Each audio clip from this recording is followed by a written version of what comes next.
Provo, Utah.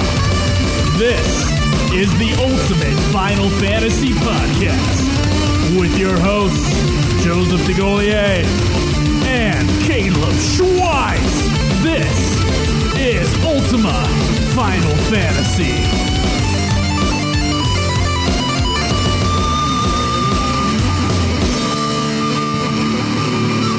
Welcome to another episode of Ultima Final Fantasy, the ultimate Final Fantasy podcast. I am Joe. I am Caleb. And today we're going to be talking about Genji equipment, Genji armor. You might remember those from such games as almost every single Final Fantasy game in the series. Now, we were going to do Kingsglaive today. Yeah. But are you crying? No. Why? I see a tear drop. No, I yawned. Oh, okay. All right. We were going to You're fucking the show, okay? I get emotional. We were going to do an episode on Kingsglaive Final Fantasy XV this week, but I'm going to put that off. I wanted to watch it a second time, and I really tried to watch it a second time last night. Yeah. But for some reason, my internet was being shitty. There's no direct download that I could find for the PS4 movies because I was trying to get it off of Caleb's account. And is it really only streaming for? That's pretty crappy. Like I back on the PS3, I bought an episode of Robot Chicken or something like that, and it's on my on my PS3. It's on my PSP. I can watch it whenever I want. If I was able to download it, then I would have this thing done. But all I could find were options for streaming. Wow, and your internet was too bad at the time. And my internet just could not handle it. Jeez, dude. So I'll have to watch Kingsglaive probably over here again. Nice. Yeah. Well, so otherwise, I wanted to get like a bigger, fuller picture of Kingsglaive. Right, there's a lot of lore that gets tossed about nonchalantly in that movie. So a second watch, it's not just lore, but there's a shitload of stuff going on in the movie, like just a lot of things going on. Yeah, and it's kind of like I want to be able to like know what I'm talking about when I do a plot overview or something like that. Yeah. And be able to point out more things than just my first, casual watch. Yeah, I get that. Where are you in Final Fantasy XI? In 11, I am... We finished Shantotto Ascension, both of us. The Shantottification is over. Yes. And working on Kupo Data, which hopefully will take... I guess that'll probably take another week, and then... Yeah, there's some mining we have to do. Some mining and some axing and stuff. So it's kind of a farm quest, I guess. Yeah, that's what I saw. That's probably going to be a lot easier than the grinding for the crafting earlier, I'm hoping.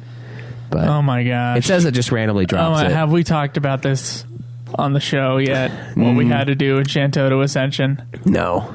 Okay. No, we wouldn't have. Yeah.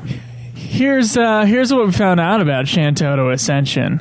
In order to get a certain quest popped, we needed a certain item. Right. An item that could only be made by... You.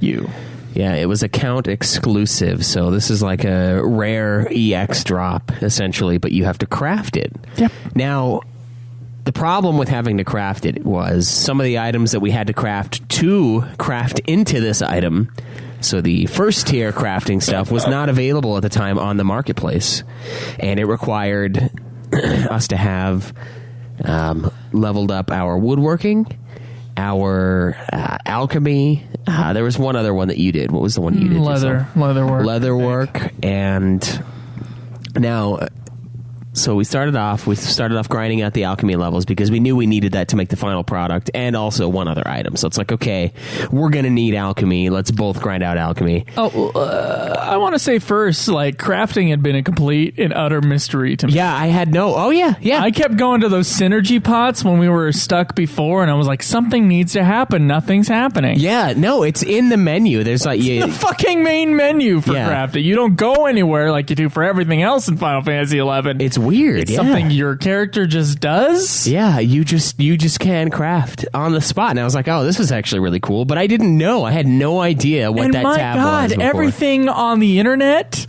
it just assumes that you know. Yeah, I know. It's like, these are the ingredients in order to bring up your thing. Yeah, I'm like, I where typed do I in, go? I typed in, like, how do I craft? Where do I go to craft? And then it's just guides. Do I go? But it's, Dumb.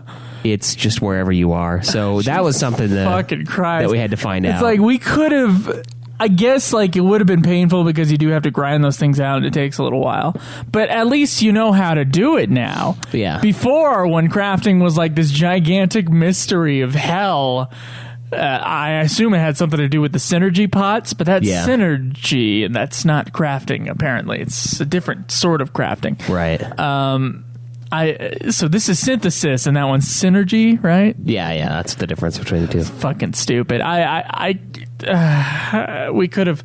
I mean, we had an item that we had to get to like level 49, something like alchemy, in order to grind. We probably could have done some. It was either in wings or seekers. Yeah, and you fucking got lucky in Seekers, because there was one item that it was a random between 5 items that you needed, and mine was the one that you had to craft. And I was like, fuck, no! So I had to find some dude and like, hey, do you craft? Hey, do you craft? For like an hour, I'm just this douche screaming under the server. You craft, bro? Yeah, no, I seriously started saying that, like, eventually. I got more responses that way, too. No. Yeah, I was like, you craft, bro? No, man, I don't craft. Anyway, Caleb figured it out, and then we both got on and, divided and conquered, and then Krinital got on later. And then just bought it. He bought the stuff and had his alchemy up high enough. So that sucks, because I would have bought some of them. But honestly, once we figured out how to quickly grind through the levels for crafting, it wasn't that big of a deal. Quotes. Yeah, quickly in quotes. If we had to go to like level 50, it would have been a pain in the dick. Oh yeah, that would have taken all day. Yeah. All day, no doubt. I would have just been sitting there just hitting But that we key. would have done it had we known how to do it last time we got stuck. Yeah, and I wish we had the foresight to just go through and be like, okay, you know what? Let's all just, everyone, me, you, Krinital, we all look at all the expansions, everything that lies ahead, and we look for bullshit that we can like grind out when we're waiting for a next day or a such and such thing in Final Fantasy XI, and then that would have saved us this, because if only one of us had the superpower of future hindsight. Yeah, Captain Hindsight is the man we need. That would have been awesome, because there were so many times where I just logged off for a little while, and I had blocked out this 4-hour chunk of time to play 11, or the 11-hour marathon that got cut short because of the impermators. I would have been crafting had I known, but I didn't. It's fucking stupid, dude. I didn't look ahead. Plus, that was back when we were just trying to be the ultimate Final Fantasy podcast and not do the add-on scenarios for 11. That's good. Thanks for bringing up our business card again. Yeah. The ultimate Final Fantasy podcast. It's a deep pull. Oh, boy. So, yeah, we're going to be starting the second one. I went in and I actually ground out a couple of the items. And, well, one of them. And then I'm in the area for the second one. And the third one's the one we have to go to a new zone for, so I'm going to leave that one for last. But at least it's a lot of doing. Yeah, instead of a lot of sitting. Yeah, instead of a lot of like cutscenes. Yeah, that's true. These are actually pretty quest heavy. Yeah, and that's fun. And there was one in not Shantotto. The crafting part, but the quests where you have to like go get something. Yeah, there was one in Shantotto where we had to go take pictures, which I thought was kind of cool. We like found enemies in the field and we like took a photograph of them. Yeah, if you didn't have to restart that quest, I'm sure it was pretty cool. You had to restart it? Oh yeah. Why? Because I died in that battle when you couldn't have trusts. Oh. I died. Oh, wow. I like barely died, but I died. And then I had to do that quest line again. Oh, geez, that sucks. Without you opening the doors. So I had to get those items. Oh, geez. In order to get to the certain sections of the cave, and then I took the pictures again. I did not know that happened to you. I just decided to save it for the show. All right, that's fair. It's it hurts. It just hurts a little bit. In fact, it brings a tear to your eye. So I see now. Yeah, that's why I'm getting emotional. I felt the pain. I felt the pain from across the way. Oh man. Oh boy. You know what we have today, Schweiss? What's that? We got some news, but first let's do some plugs. You can go to youtube.com/Ultima Final Fantasy. You can see our live episodes there once they're exported.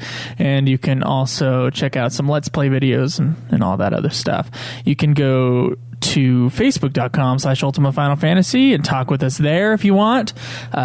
Twitter, I'm at Joseph DeGollier.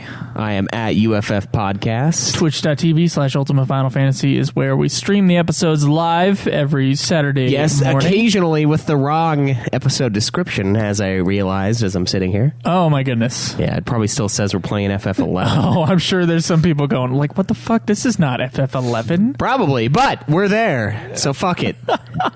And, UltimaFinalFantasy.com is where you go for everything. There's a contact page there if you want to ask us questions through that. Or there's a forum, an awesome forum. Please join, ask questions, talk about Final Fantasy, or there's a whole bunch of other sections to talk about whatever you want with our community. It's very true. It's a good place. Good place. And let's see, Patreon. Yeah, we got a few donors this week. We'll announce those at the end of the show. Yep. The new people, we owe another guy an episode. Oh, sweet. At the beginning of next month. So looking forward to that.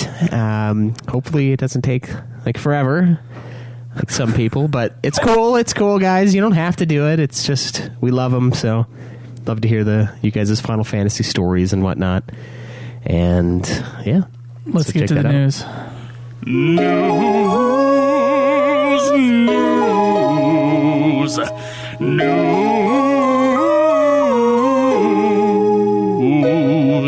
All right, so I know what you guys are waiting for, and we're going to save it for the end of the news section. But our first piece of news is that we have footage from Final Fantasy XV, A King's Tale, that has been released, in which King Regis is, I guess, beating up bad guys. And we'll play a few seconds of that so that me and Schweiss get a taste of it. All right. A little bit of that flavor. Okay. All right, so there he is. Killing some people. He just looks like Noctis. I guess the hair is a little bit different. What the fuck? Oh, it's giving you tips. That's interesting. So I guess it's the beginning, like, 4 minutes of the game. And it looks like an old side-scroller, beat-em-up sort of a thing, like Double Dragon or anything in that realm. Yeah, I think it looks kind of fun. It'd be something to... It does look like fun. I think it's on our playlist soon. Yeah. Yeah. Always adding games, aren't you, Square? They definitely are. They love it. They love it to death. All right.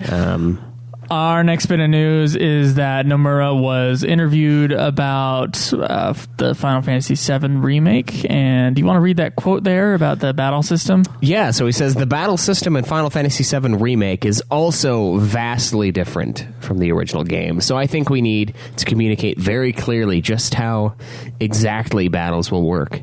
We're currently in the middle of elevating various aspects up to finished quality. So pretty much the same thing that we've heard. It's going to be a totally different game, and they're keeping their mouths shut about it. I think we need to communicate very clearly about this, but we're not going to say anything about this. It sounds like politics. Yeah, or just Square. Every time. There was also a making of video sort of teaser thing that was released. It is in Japanese. I don't know if it'll be watchable, but there's some behind the scenes footage of some of the people, I believe, doing some scouting for Final Fantasy XV. Scouting? Yeah, where they go to locations to get a feel for animals. Get a feel for things. All right, let's check it out. Guy going down into a hole. I know that sounds hot, but it's not. No, they're in a cave. Some spelunking. Oh, there's a bat. Okay. Yeah, that part in 15, I was like, I don't know. I don't know if I'd want to do that. Just sliding around in a cave. I'd be freaking out if a whole bunch of bats started flying at me. I would probably just use them. Then I'd become the Batman. Yeah, I would just use them to travel. Why is this silent? I don't know. I don't know why the sound went away.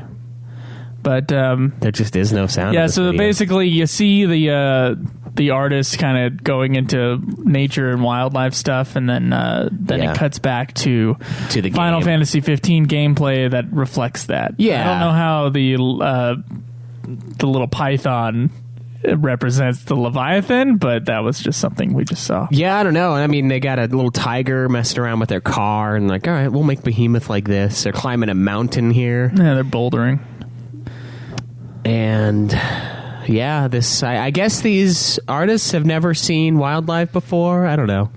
Or maybe they just wanted like some more behind the scenes footage to throw at us. They're cooking in order oh my god. All right, so these people aren't actual people that are doing these things. They've never done anything in their lives. Oh, what is this? Okay, we need to cook in order to know what cooking is like so that we can make the game. Yeah. I think that's just I think that is just a trip for employees that they got out of that they convinced someone in the company to spend money on. Probably, yeah. That's what that looks like. Yeah, that food looks amazing. By the way, there's some great pork going on. All right, so they're making some of the recipes that are in game. Oh, that's cool. Yeah. Okay. All right, so these people learn how to cook, go outside, and we got a little video out of it with no sound. That's awesome. All right, we need to get sound up before that Final Fantasy XIV. I think the sound is thing. Is it off? No, it's fine. There was just no sound on that video. That's really weird. Okay. Yeah. We also have a Game Informer. Oh, shit. They dropped... Oh, it's World of Final Fantasy. World of Final Fantasy. That is not what you said earlier. You said Final Fantasy 15. I didn't say the game. That's probably what happened. Okay. So there's been a leak for a review for World of Final Fantasy. I thought you said FF15. And when you said it had an 8.25, I was afraid. I was like, oh, no. That is not enough. A full numbered Final Fantasy sitting at 8.25, that is a bad sign. Because they normally just blow you to the end of the world when it comes to ratings and Game Informer for a big game. It doesn't matter if it's actually a 10. If it's going to make them a lot of money, it's suddenly a 10. Well, I don't know if this was a leak or if it's already out, but someone posted this somewhere saying that it was going to get an 8.25. It says, the concept returned to a traditional RPG format while revisiting our favorite parts of Final Fantasy history. Graphics, the toy-like visual style looks great and it captures the essence of the familiar monsters. Sound, I was happy to hear the returning characters' voice actors reprise their roles. That's cool. The new version of old musical themes are also great. Playability, exploration, and combat works fine, but sitting through multiple screens to compare monster abilities and see their effects on your stack is a hassle. My stack. Read what they say about story there.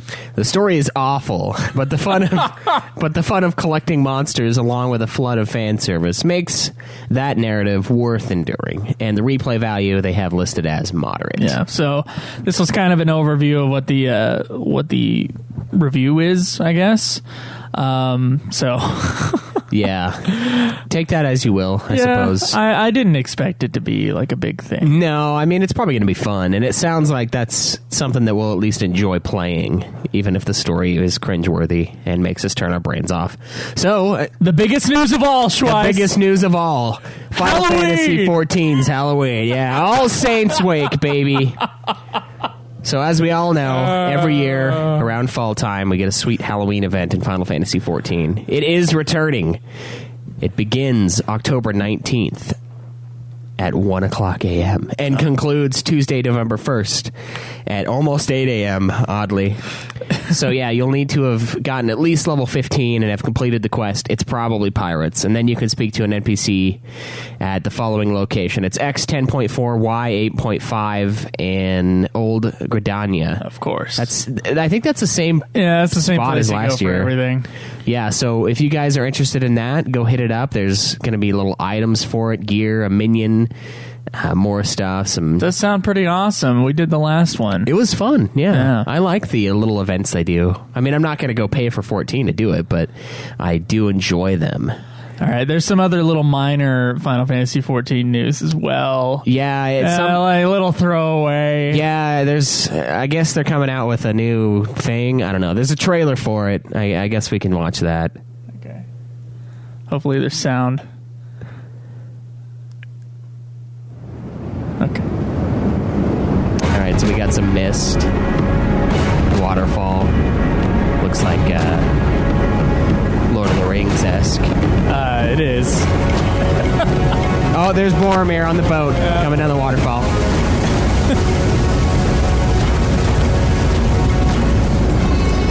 Real up and close and personal with this statue. Oh, it's got Square Enix on the mountain. That's cool. Square Enix mountain. And there's a Coleman. Yeah, there's a Coleman grill. I see it. It's on his eye. Okay, so we have a girl in red. It looks very reminiscent of Terra. Dancing around. Dancing, huh? Huh. Dancing. Oh, man. There needs to be more boob jiggle, but all right. It's not Mortal Kombat. Unfortunately. Yeah. Oh, she's fighting with a dude. What does she have against him? He was just sitting down doing nothing. I don't know. Maybe it's the PvP zone. There is no sitting down. Only death. All right, so they're duking it out here. No abilities or anything yet. He looks kind of monkish, honestly, with that punch.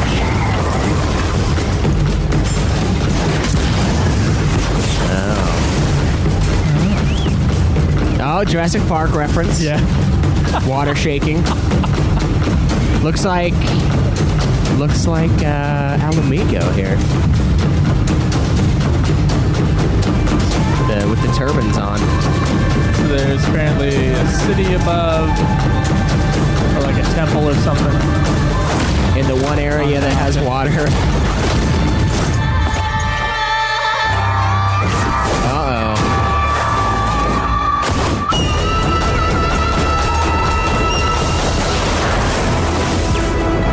Stormblood, yeah. Oh, wow. Oh, so we got a new expansion. That's pretty cool. Yeah, early summer 2017. Cool, it is.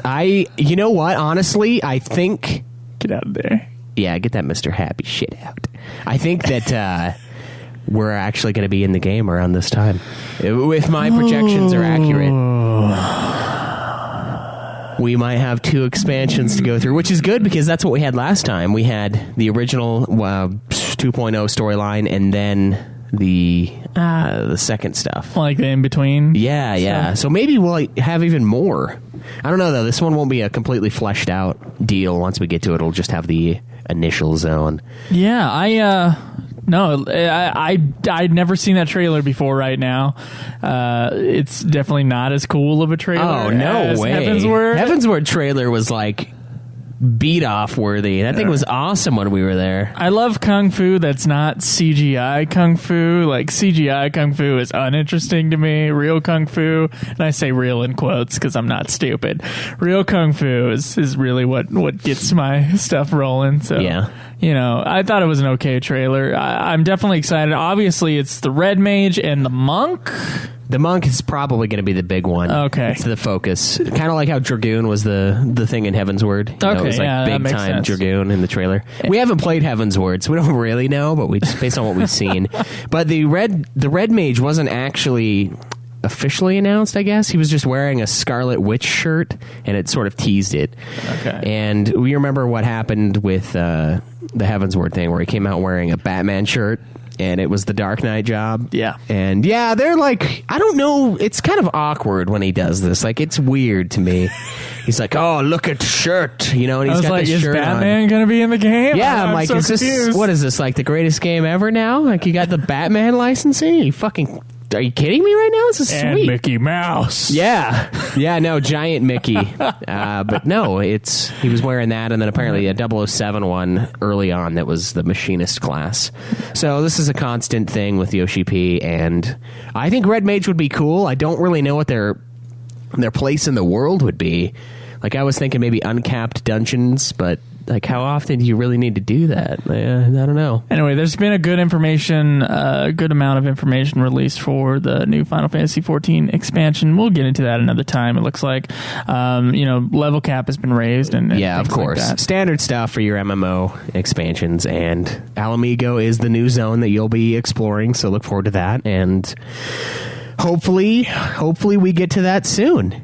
Hopefully. And you know, honestly, if we go based on what we've been doing, we're going to go to it anyway. Like, because we did the 11 stuff. Like, once this thing is released, even if we just barely finished Heavensward like a month prior, we have to play it. We go back to 14's thing. Yeah, so I'm looking forward to some new classes. It's a new world for the show.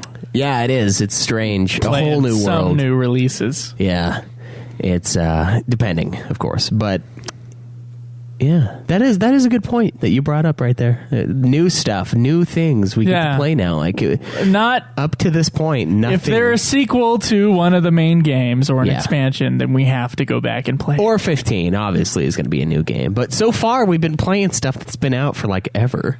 Yeah, for like eons almost for some of them, and now we're getting into new stuff that we can like have a fresh look on, and then someone will be interested in what we say because it hasn't already been said. I think we will hit Lightning Returns in a few months, and that'll be something kind of new. Rhapsodies was only out last year. That's true. Yeah, Rhapsodies ended at near the end of last year, so that's new content there essentially. Go. So okay, well, I finished the first volume of Tale of Genji, so we're going to talk about Genji. Let's get into it. All right.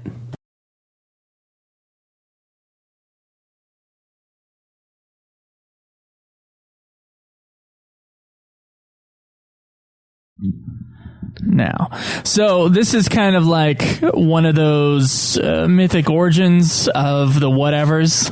Oh. You know, we haven't done one of those in a while. But there is an armor set, an equipment set that is very common in a lot of the Final Fantasy games, and it's the Genji equipment. It can be found in the Dawn of Souls version of 1 and 2, FF1 and 2, then 4, 5, 6, 9, 10, 11, 12, 13, 2, FF Tactics, and many more spin-offs all have equipment that is called Genji equipment. Now, Genji sounds, I have nothing to back this up. It sounds like it could possibly be a very common Japanese name, and they just call it the Genji equipment. Who knows? There might have been someone in the staff of one of the original games whose name was Genji.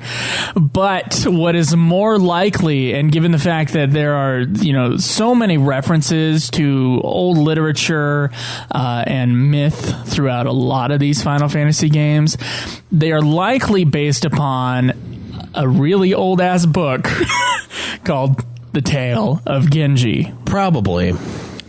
So The Tale of Genji was an 11th century novel written by, or they think most of it was written by, Murasaki Shikibu around the peak of the Heian period in Japan. Now, the Heian period was a time period in Japan running from 794 AD to 1185 AD. So this book took place right in the middle of it. And Tale of Genji is considered a high point of Japanese, not Tale of Genji. The Heian period is considered a high point of Japanese history. It was a time when a lot of Buddhism, Taoism, and a lot of Chinese culture was being imported into Japan. So there's a lot of cultural and artistic significance with this period, and Tale of Genji is kind of the story Tale of Genji is kind of the cornerstone of that. So the book takes place in the High Court of Japan and provides almost unparalleled perspective into the lifestyle and culture of these Heian period people. But it's only the Heian period elites. These are the people who were surrounding the emperor, and they had all the power. And it's mostly kind of about it's about court life, basically. And I can tell you, there's not a single poor person in this book. Oh, that's good. Yeah. So they know a lot about how the high class people lived back then because of this book, and then another book was written called like the Pillow Book, which was someone's journal. Oh, that sounds awesome. I'm sure it is. I think that was later renamed to the Kama Sutra. No. The Pillow Book. I don't know if those dates line up. I have not looked it up, though. And this book is argued as the world's first novel. Okay. By many people. Now, a lot of people, think that's bullshit and that there's other things that could be considered novels. I remember when I said that was the world's first novel to you, you were like, what about these other things? You know, there's things like the Epic of Gilgamesh that is really old. Yeah. And, you know, Odyssey and Iliad. I guess it depends on what you're using to define novel. I mean, novel has a bunch of different meanings. So this is a very large book.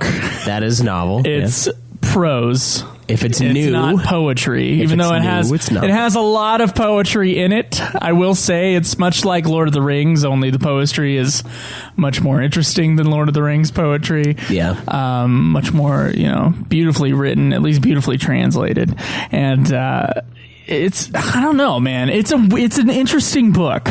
It's an interesting book. Do you ever think you're going to read this thing? I don't know. It's huge. Well, it doesn't bother me. I'm used to the size. I do have a note here that says it was really fucking long, and I only read 1/6 of it, and it took me 3 years to finish that 1/6 of the book. I could only read like a page or two at a time. It is dense, and the version I have, which was translated by Arthur Whaley, I believe, very small print, and it's drudgery to get through. I remember on one documentary I saw someone suggested that the book was twice as long as War and Peace, which is one of the world's biggest books. And when me and you were looking up the world's biggest books the other day, just for fun, I guess, because you said Atlas Shrugged wasn't that long, and I'm like, Atlas Shrugged is very long. And then we looked it up, and it's like, oh, it's fucking huge. Yeah, I was thinking Fountainhead, I think. Yeah, Genji is one of the longest books in the English language version of it, at least, that there's ever been written, as far as word count is concerned.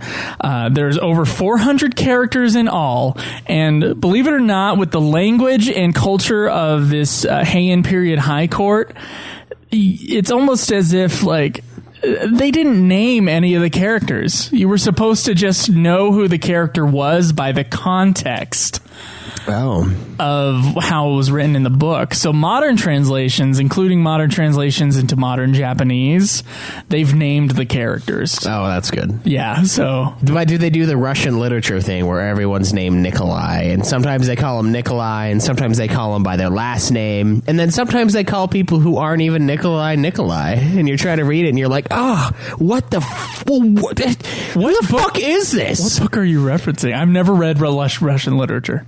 There's been a couple. I can't remember what it's like Fathers and Sons. Oh god, it does that. And then it does that in other Leo Tolstoy books where there's just everyone's name is Nikolai, and you're like expected to know which one's which. Oh my god. And they go by nicknames, or sometimes they'll call the son by the father's name, and I'm like, why would you do that? No one's gonna come up to me and be like, hey Scott. You're like, what? Oh, sorry, I was just calling you by your father's name. I'm like, no, don't do that. I am not that. I am me. Okay. Anyway, so that's good. They translated. I'll add some confusion to it. Believe it or not, it was written in a court language that was only used by these aristocrats and was unreadable, like to most Japanese people 100 years after it was written. Oh wow. Yeah. So it was a dead language, essentially. It was a dead language. Dead dialect. No one even spoke it or read it. It was written in the same like Japanese characters. I think women at the time could only write in hiragana. They weren't allowed to write in what is kanji. I'm not even sure if kanji was around then. But so it's readable, but it's not readable. Oh, okay. Like it's like a totally different language almost, and was commonly read in sort of an illustrated or an annotated version until a modern translation was made in the 20th century by Akiko Yosano, who I guess was a Japanese poet. So I'm gonna do a real brief plot overview of this thing, and then I'll talk about why it's important and what I thought about it.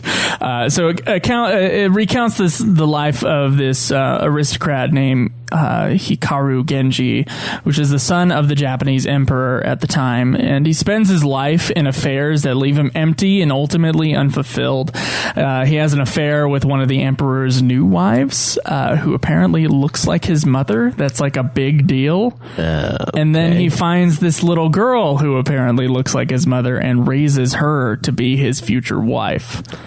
Okay. It's really It's Man, Freud would have loved this guy. So him and the Emperor's new wife, they conceive an illegitimate son, which the Emperor believes is his son. And nice. Genji feels guilty for it his entire life, and that son does eventually become the Emperor.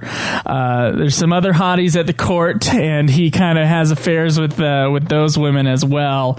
And of course, this girl that he kidnaps basically and raises as his own, when she comes of age, which it didn't seem like it was that long from when he kidnapped her. This was in the first volume. It was not that long from when he kidnapped her to the point in which he rapes her. So now in the book, it's like written as if it's like, oh, well, it's her natural time to be preyed upon by what she considered to be her father at this point. Okay. So that's fucked up, first off. And eventually he marries her later in the book. That's good. That's the honorable thing. Yeah. His first wife, Aoi, in Volume 1, is killed by the jealous spirit of a living person, by the way, of another of Genji's lovers. The spirit? Yeah. Oh, wow. So, yeah. And basically, it's a book filled with poetry and contemplation in between the torrid affairs. I see. So it has nothing to do with the Genji armor, then? Nothing. Okay. That's good. But it has a lot to do with Japanese culture. A lot of scholars and authors have called Genji a masterpiece, believe it or not. Even the Arthur Whaley translation as a masterpiece, which is the version I read, citing its psychological complexity, which is not something that was normal for the time, even in Western literature in the 11th century AD, and it had unparalleled characterization, so really rich characters for what it was. And even the Nobel Prize-winning Japanese novelist, this name, Yasunari Kawabata, called it the greatest Japanese novel ever, and that there will be nothing that will ever surpass it. Wow. Basically. And some have noted the effect on the tale of Genji that it's had on Japanese culture, and there's actually a John Green video, the history videos that he puts out. Crash Course World History. There's a Japanese Heian period video on that, and if you want to learn more, there's a lot there. Genji himself signifying the ideal man who, of course, raises this daughter that he's kidnapped and then eventually rapes her. Most of the connections I've seen, though, in my very limited view, have been aesthetic. It definitely does feel very Japanese. And there was another quote by another scholar that I read before that was like, no matter where you slice Japanese culture, it always returns to Genji. And I thought that was a very interesting kind of look at it. Now, I don't know enough about Japanese culture, about Japanese art, to really judge whether or not that is, in fact, true, that everything artistic comes out of Japanese culture. But what I can assume is that there is the same sort of parallel with Tale of Genji as there is in our Western English culture with Shakespeare. Okay. Do you get what I'm saying? Yeah, I get what you're saying. So there's a lot of references in our art and even in our lives that reference back to Shakespeare. And maybe there's something similar with this Genji thing. And the Genji armor, the Genji equipment, it's all referencing this thing that is very, very central to Japanese culture. The Genji equipment in Final Fantasy IX, especially from what I remember, was exceptionally good equipment to have, and it's almost like this is the ideal equipment for your character, and these are the this is the ultimate piece of literature from Japan. Yeah, so it's kind of fitting that it's the ultimate set of armor as well. Yeah, which it usually is. So, I mean, if you guys are interested in reading Tale of Genji, there's like 5 different English translations that are available out there. There was one actually published in 2015. Now, what I have found is that most versions that you'll find in a store are only the first volume of Tale of Genji. Okay. Which is the first 6th of the... Is that what you read? Entire book. And that's what I finished reading, although I have a version that is all 6 volumes. And it is long. And I have... My feelings on the book are that it is beautifully written. And just as, at least my translation is, and just as sort of English language poetry, it's a good read in that way. Although Genji himself, I find to be a detestable, he's an awful human being. He's terrible. He keeps on having these affairs. He's never fulfilled, and then he kidnaps this little girl, raises her as like his daughter to become his wife, rapes her, and then when Aoi, his wife, dies at the end of Volume 1, that's the only time he ever feels remorse for her, and it's the only time he's like, oh wow, I should have cared about this woman more. Yeah. And I just fucking hate him, and I cannot, I don't see anything great about so Genji it's hard himself. for you to accept this cultural thing then. Yes. As is. I mean, did he do anything that was worthwhile? Like, he contemplated life. So there was an artistic aesthetic thing going on there that was interesting. Okay. But to me, story-wise, in that first volume, I think Genji should die in a pit. And I think he does. I think at the end of the novel... Oh, he does die in a pit? He doesn't die in a pit. But I think at the end of the novel, he does die, ultimately unfulfilled from what I've read.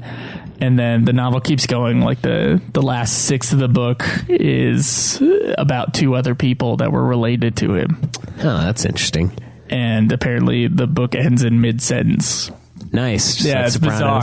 Yeah, it's just like Sopranos. Look at that. Yeah, perfect. It just never ends. Yeah, Sopranos. Everybody has these torrid affairs.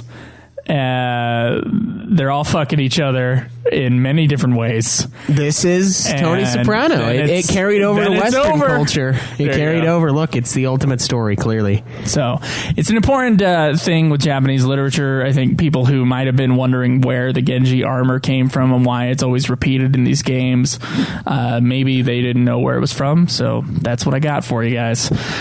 We do have some questions, I believe, Schweiss? Yeah, so the abridged version of this episode is Joe read a book and had to talk about it somewhere.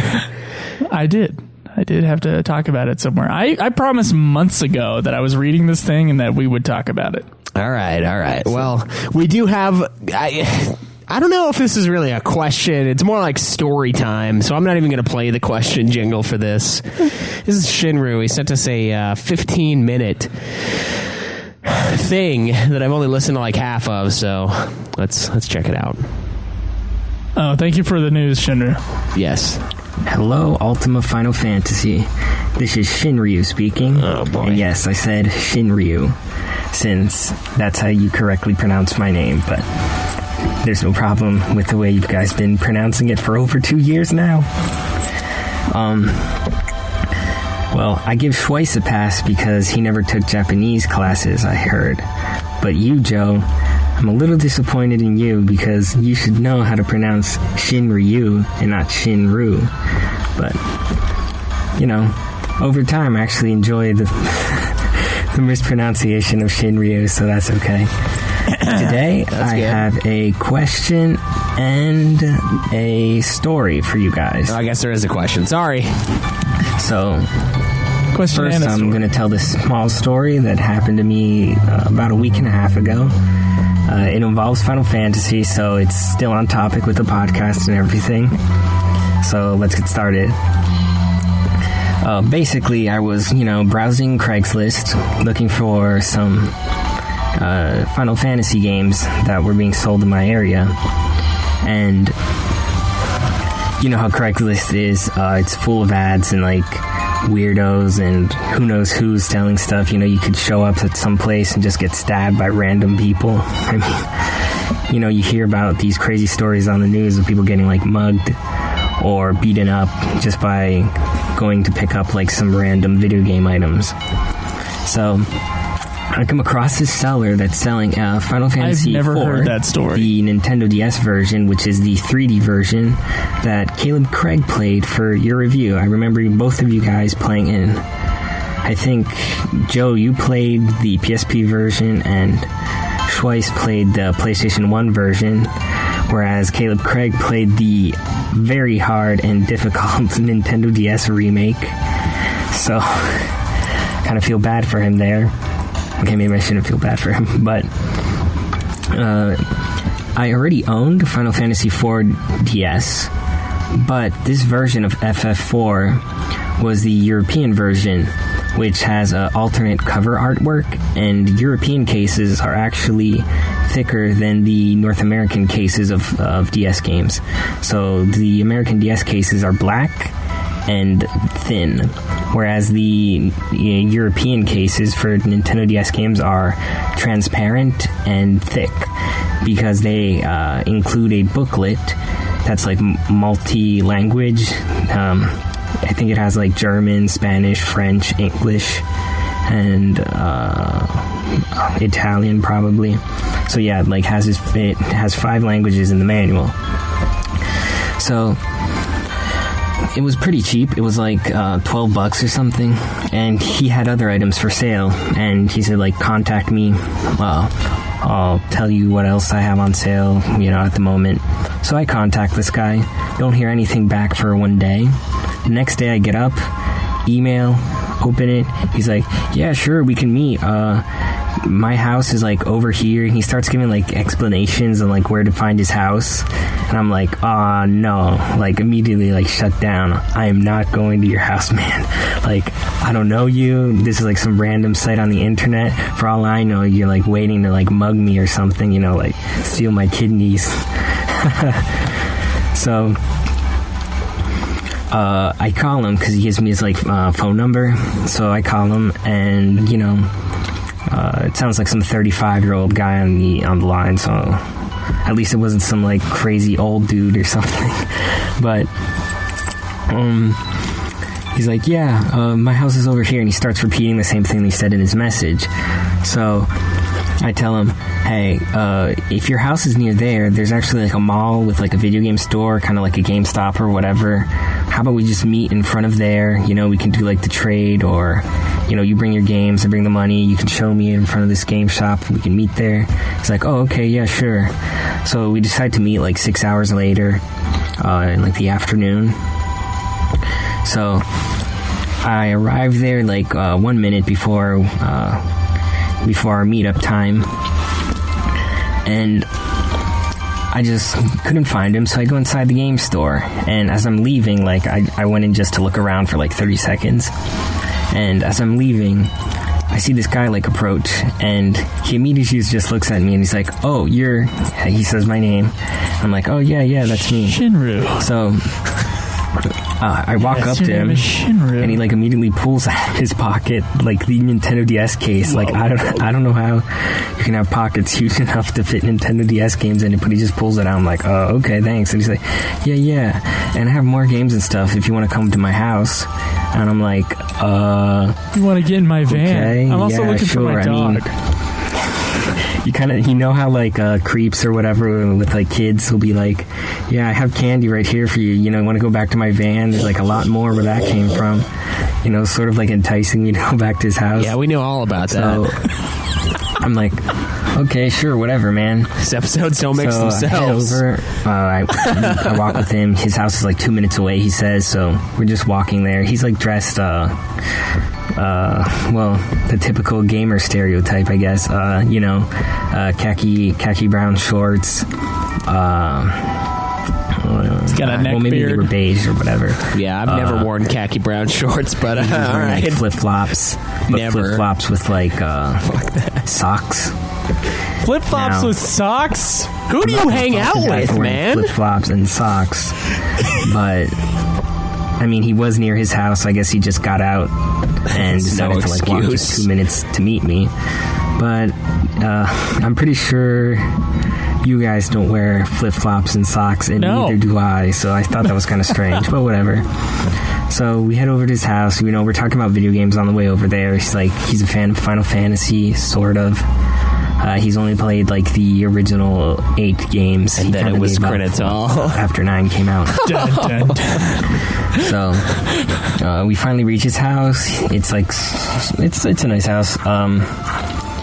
he opens the door, we go in, I'm like walking behind him the whole way, like getting ready to bolt just in case, like if I see anything suspicious, see the rag, you just put it towards your face. So walking up slowly, coming through the basement. He gets his door, he like opens it, I get inside his house, I immediately like look around because it's dark, to see if there's anyone else in this place. And then I see his like living room, and it's full of video games. Like, this guy's like a collector.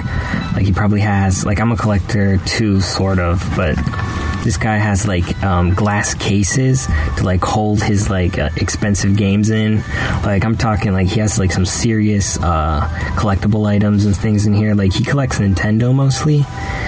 And he was just showing me what he collects, and he's like, "Yeah, look at this. This is like a special edition Mario Game Boy Advance, and this one is right here is like for And then the people collection anniversary of the NES and stuff like that." Ever wonder what happened to the Gooch? Actually, this one's awesome. I remember playing this game as a kid. He's in a fucking tube. So like going back and forth, and like we keep talking and stuff, and then he finally like, "Okay, here, I'm gonna show you the rest of the games that I have." So he's like taking me around. He has like games hidden all over the house. Like, he has like some in his like kitchen cupboard, which I thought was extremely weird. I was like, you have games in your kitchen cupboard? Who does that? And he's like, "Yeah, I don't have any other room anywhere else. Like, I need stuff, and I need space, and I put things in cabinets." So I'm like, okay, whatever. Put the fucking so I'm looking, game in the he has like about all the Final Fantasy games, sealed. He hasn't opened them, and since they're sealed, he's like, "Oh yeah, for like Final Fantasy XIV, I need like $100." I'm like, "I'm cool, man. I'm cool. I already have Final Fantasy XIV, Black Label and everything." He's like, "Oh, okay." So he's showing me like lots of games for the DS. Some of them he was trying to get rid of, and I wasn't really interested in because they were kind of shovelware titles, things like Pets and like Imagine Babies and games like that, that for little kids that no one wants. And I was just admiring his collection and stuff. We talked a lot about upcoming games. He mostly plays retro games, though. He's really into Nintendo stuff, like I said before. And this whole time, I was, getting a little bit more comfortable, and all then of a I sudden noticed like, the massive okay, boner. I have all of my collection in my room. You want to come back here? I'll take you to my room. I'm like, okay. Yeah. So I'm like going with him to his room. I'm like clenching my fist like the whole time I'm going, like in my I would have pocket been or whatever. clenching Like, something else. if this guy like tries to jump me or something once I'm in his room, I'm gonna have to like beat him up or something and just get out of there. Like, I already looked where the exits were when I came in, so I'm like, okay, I know exactly what to do. And we get to his room, breathe, everything's and locked. I see him like going behind the shelves and stuff, and like pulling things out, what looks like to be plastic bags. And I'm like, oh man, what is this? And then it's just like a bunch of games that he sealed away in like cases to keep them away from dust and stuff. So I'm like, cool. So he's showing me like more and then he hits me DS across the games head and things like that. Actually, I wake up in the mall. Another Final Fantasy game that I needed. It's the Japanese version of Final Fantasy VII, so I picked that one up. From what I can tell, he was actually selling it cheap because the Japanese version of 7 on PS1 is actually cheaper than the North American version for some reason. I guess it's not that sought after. So, picked that up for cheap as well. Because America's better. It's not told him, okay, yeah, I'm that willing too, to buy yeah, this. they're mobile. It's like, okay. Crazed. So we head back out to where his living room was, and then all of a sudden he's like, "Hey, do you smoke?" And I'm like, nah, not really, I'm okay. So then he immediately pulls out this like huge, I'm talking like 10-inch bong from behind like a desk or something. I'm like, oh man, what is this? Yeah, he ain't gonna hurt you. He like lit it. He lit it, and then he like hit this bong, and I'm not joking. Like, this guy was probably like a huge stoner. Like, I was just sitting and watching, like, there, like, for these games? When like he sells these like probably, super stoner dudes or whatever, like they inhale for like 10 seconds or something, and then they just hold it. Like, they hold it. This dude was like holding it for like 30 seconds or something, and I'm like, whoa.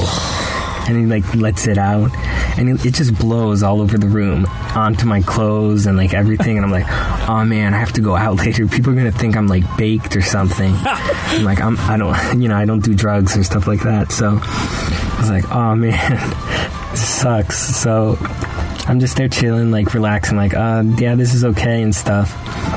He's like, oh yeah, you know, my neighbors are all cool with it. Yeah, they're cool. And I'm like, yeah, I'm gonna need to go soon anyway. Not, he's like, okay, chill. So I talked to him a little bit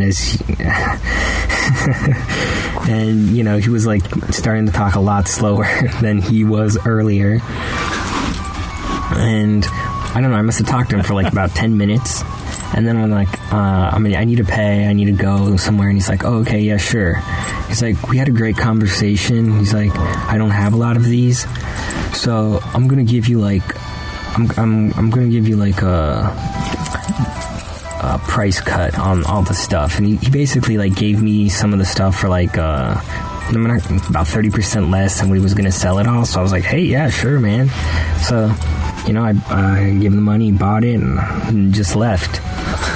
And it was a really odd experience because, first off, I don't usually use Craigslist or other sites like that to meet people to buy things, especially FF-related stuff. I usually go in person to stores or I buy them online.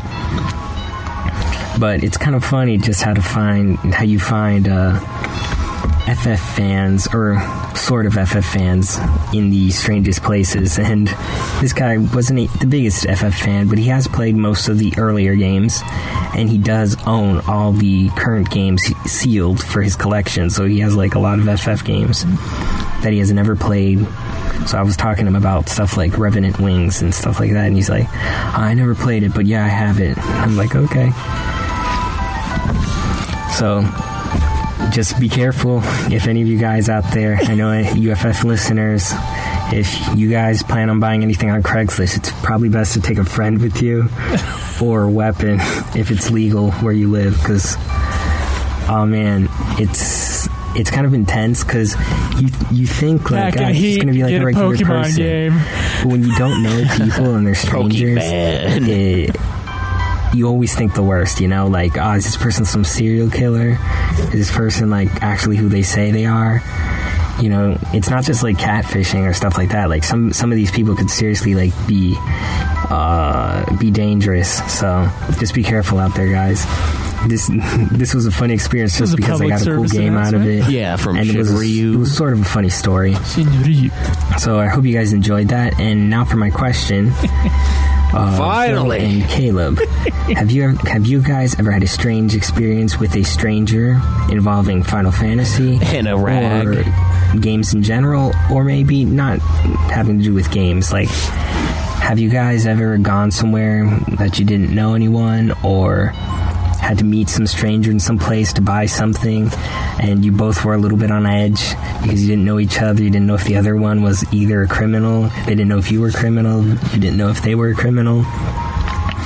You know, these things are common, so I'm curious to see if you guys have a story similar to the one I had, where it turned out to be fine, but you were kind of on edge meeting. But you were kind of thinking you were going to get raped at any second. Well, that's it for this time. Remember, everyone, UFF rocks. Shinryu out. Well, when you grow up on the streets like me, Yeah. Sometimes there's some hairy no, man. I think the weirdest experience I've had, and I might have talked about it on the show before, especially with Final Fantasy games, was just there was one guy who was always playing Final Fantasy at his house, and I would always deliver pizza to him as a pizza delivery. Did you tell him about the show? I never told him. Come on, dude! I was like.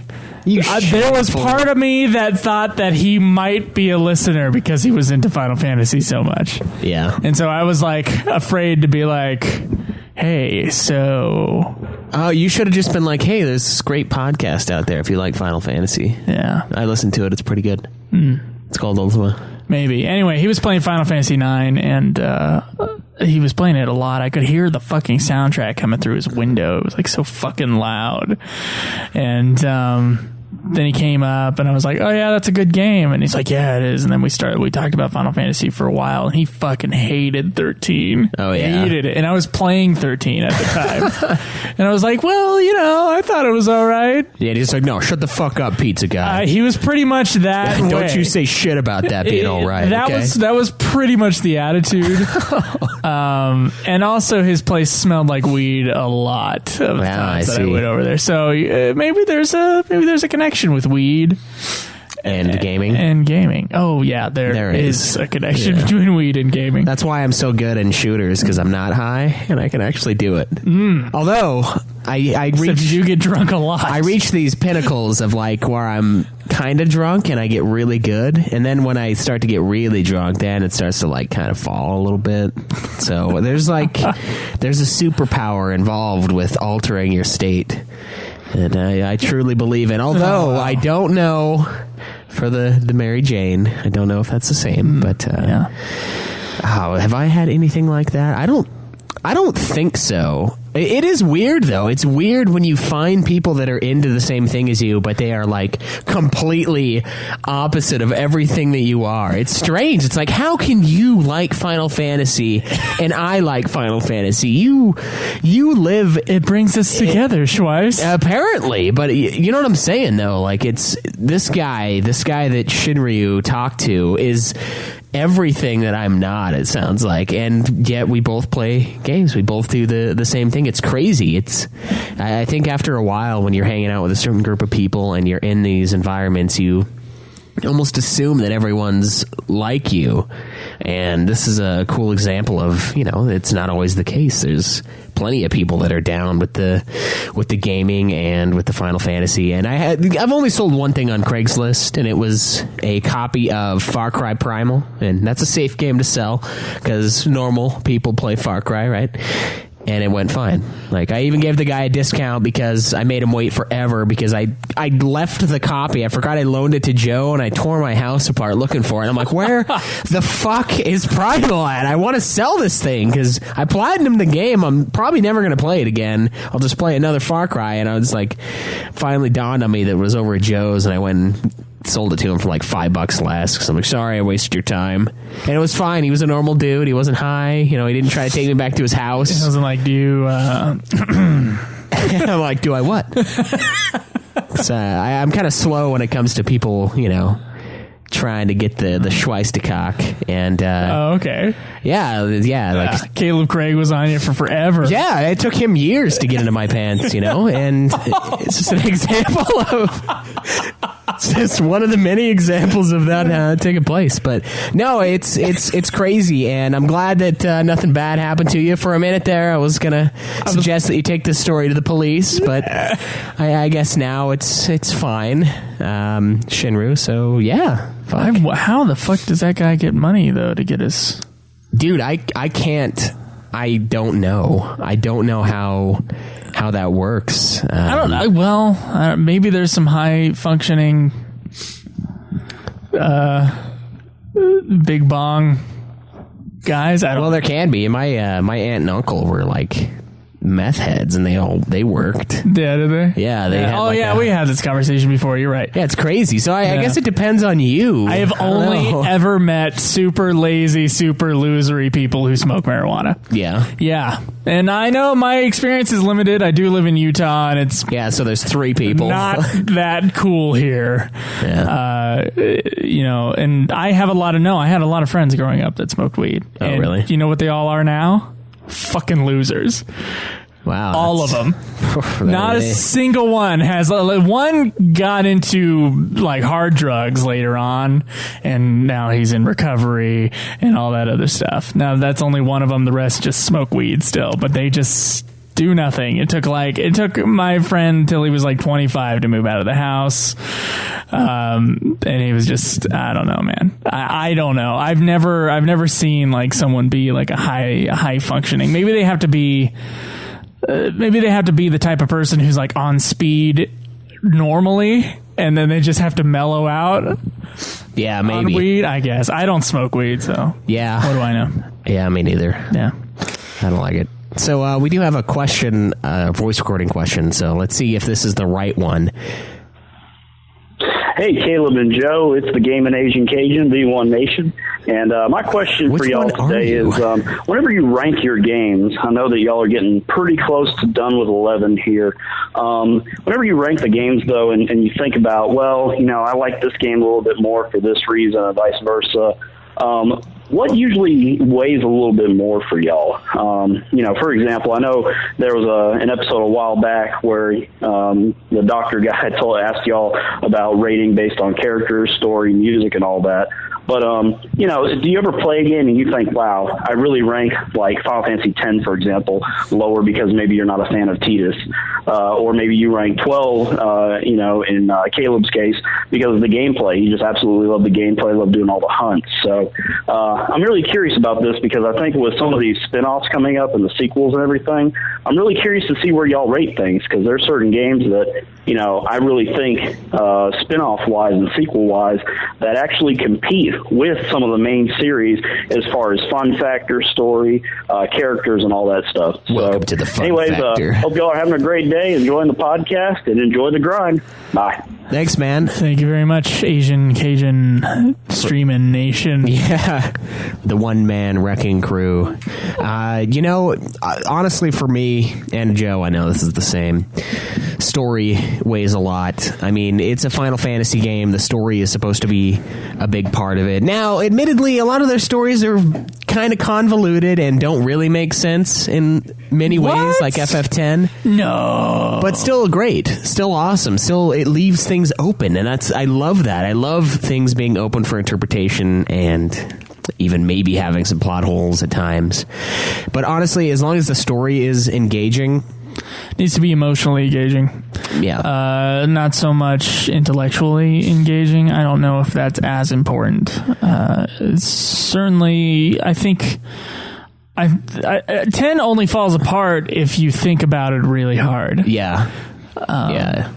I think otherwise it works. Yeah, it does. And then also gameplay. I mean, Final Fantasy V story is not fantastic. It's only good in the last third, I would say. And most of the Final Fantasies are. Most of them that aren't great pick up at that point. Yeah, that's true. And so far, the gameplay in 5 is so good that 5 just is above others. So, I mean, it's kind of a fluid thing with me. If the gameplay is so fucking good that I don't care that I have to suffer through Snow and the kid. Vanille and Hope. Jesus, I try to block it out sometimes. It's suffer through their little, angsty battles. It's fine because the gameplay is so fun. I love the speed. I love how different it is. I can make it through it if the gameplay picks it up. So it really depends on the game, and there are those that lack in both categories, and those are the ones that are disappointing. And they're still fun though. Like, they're still good games to a certain extent. So I totally buy into the idea that some of these spin-offs can be better, or at least comparable to the main series games. There are certain things that just come into play. Nomura has been a big part of the Final Fantasy games, but now he's not on 15, and the guy who's on 15, Tabata, made Crisis Core. So clearly they have a lot of faith in this guy, and they're willing to put him in charge of a mainline game. So I don't see why the other directors of these spin-offs can't have the same sort of opportunity or the same abilities.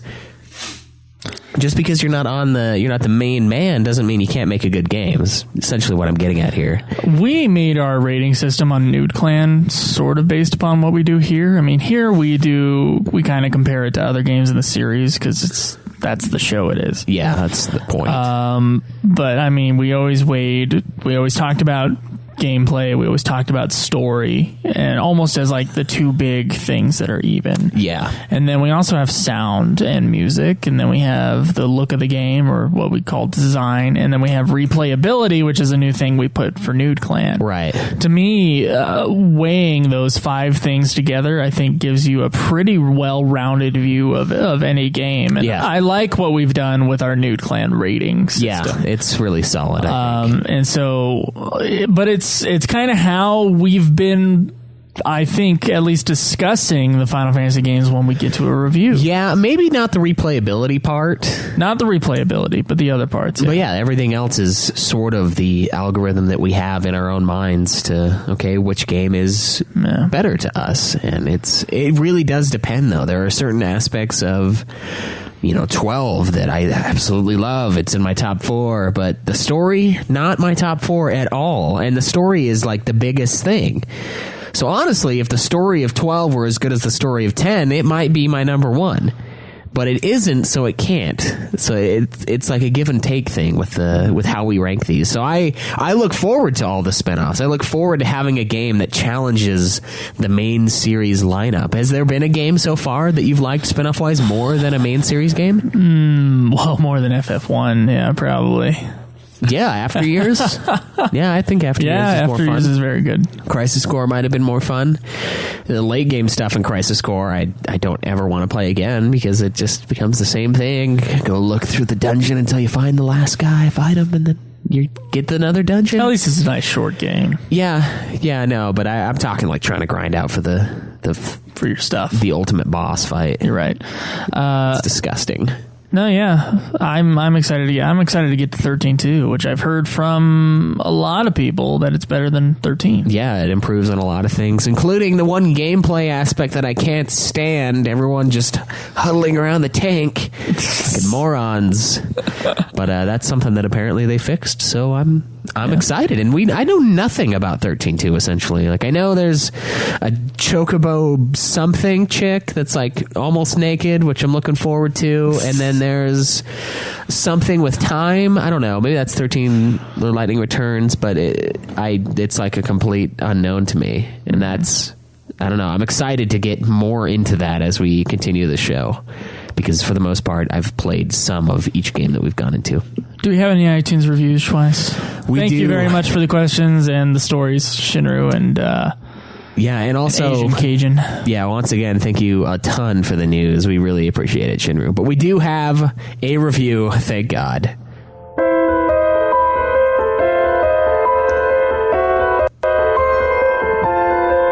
God damn it.